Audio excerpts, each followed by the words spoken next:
आज सुबह के स्वाध्याय में प्रश्न था,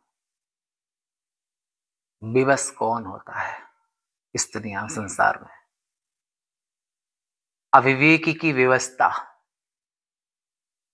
यमराज ने नचिकेता से समझाया है कि संसार में अज्ञानी सबसे विवश होता है और जो ज्ञानी होता है वो कभी विवश नहीं होता है। संसार जितने अपराध होते हैं वो अज्ञान में होते हैं, परंतु विवश व्यक्ति कैसे होता है? यस्तु विज्ञानवान होते समनस्कः सदा शुचि। ये यजुर्वेद के कठ शाखा का है। इसमें कहते यमराज ने कहा कि जो विज्ञान वाला होता है, विज्ञान का अर्थ है सेल्फ रियलाइजेशन, अनुभव वाला होता है। सेल्फ रियलाइजेशन अपना अनुभव, जो अपने आप में यस्तो विज्ञानवान होती, जो कोई भी यूनिवर्सल लॉ पूरे संसार में, पूरे पृथ्वीलोक में, मनुष्यों में जो भी विज्ञान वाला होता है वो कभी विवश नहीं होता है। और जो अविज्ञान वाला माने अज्ञान से सहित होता है, यानी कि देह को, निज देह को मैं मानना सबसे बड़ा ये पाप है। सब पाप इसके पुत्र हैं, ये पाप का भी बाप है। देह को मैं मान करके, देह के संबंधियों को अपना मान करके, तो वो इंद्रियों का और मन का गुलाम हो जाता है। इंद्री और मन जो कि मर्यादा के विरुद्ध जब ये इंद्रिय मन काम करते हैं, उस समय पर भी ये मोह के कारण उसमें अपनी सहमति जता देता है और मर्यादा, धर्म और अपने अंतरात्मा की आवाज भी नहीं सुनता है। जब जीव ऐसा विवश होकर के अज्ञान के कारण और इंद्रिय सुख के लिए आरुषि जैसे, व्यभिचार जैसे, सामूहिक बलात्कार जैसे काम कर बैठता है और इंद्रियों का गुलाम बना रहता है, ऐसा व्यक्ति इतना विवश होता है, इतना विवश होता है। और इंद्री और मन का गुलाम अगर है और दशों इंद्रियां हैं, ये मन के आदेश के बिना कार्य कर नहीं सकते हैं।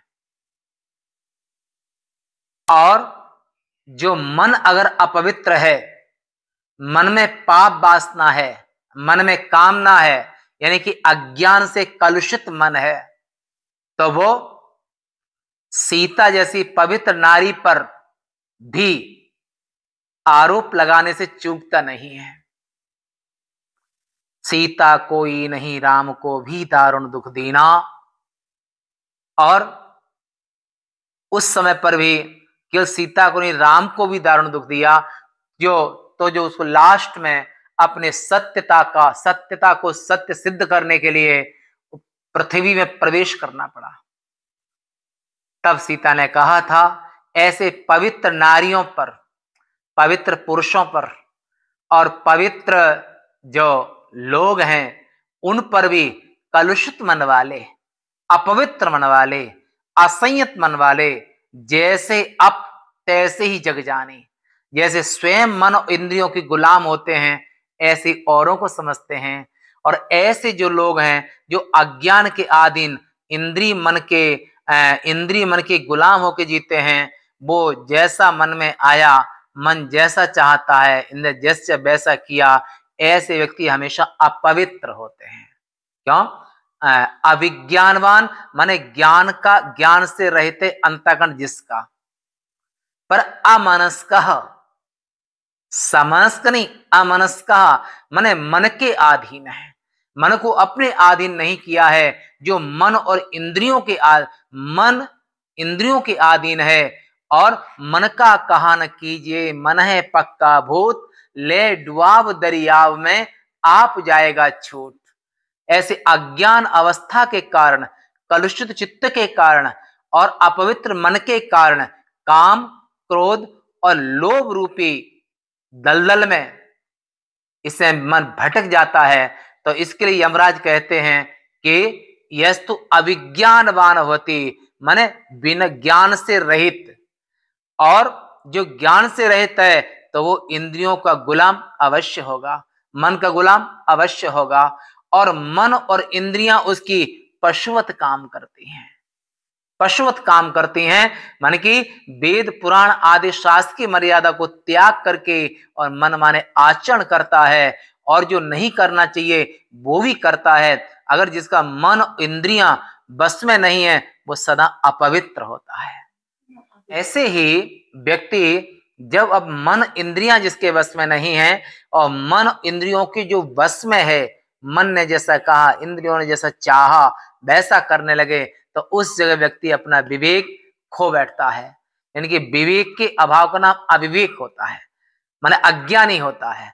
माने इंद्रियों का जो गुलाम है, मन का जो गुलाम है, वही अविवेकी है, अज्ञानी है। अब वो आत्म सुख से, आत्म अनुभूति से और आत्म साक्षात्कार से हमेशा वंचित होता है। और जो आत्म सुख में है वो हमेशा, वो उसके यहां पर समनस्का सदा शुचि, यस्तु विज्ञानवान होते समनस्का सदा शुचि, जो आत्मज्ञान वाला होता है और वो हमेशा पवित्र रहता है, भले 6 महीने तक ना नहाए तब भी पवित्र है। जड़भरत आदि महात्मा उदाहरण इसमें है। और जो इंद्रियों को बस में जिसने किया है वो सदा पवित्र होता है, और इंद्रिय और मन के बस में जो है वो हमेशा अपवित्र होता है। भले वो गंगा में खड़ा रहे तब भी अपवित्र ही होता है, क्योंकि वो केवल देह को मैं मानता है, देह के संबंधी को अपना मानता है। जब ये मानता है तो उसकी वृत्ति बहिर्मुख हो जाती है और वो मन और इंद्रियों के अनुसार कलुषित, अमर्यादित ऐसे आचरण कर बैठता है। और इसी के लिए हमने कहा है कि यमा यत्तांग ते प्राप्ता, ऐसे अज्ञानी अविवेकी लोग मेरे यमलोक को, मेरी अधीनता को प्राप्त करते हैं, क्योंकि वो मर्यादा धर्म को त्याग करके और इंद्रिय उत्सव मनाते हैं, आत्मोत्सव नहीं मनाते। इसलिए सबसे दुख का कारण है अविवेक, और अविवेक और अज्ञानी व्यक्ति हमेशा बेबस ही होता है। ओम।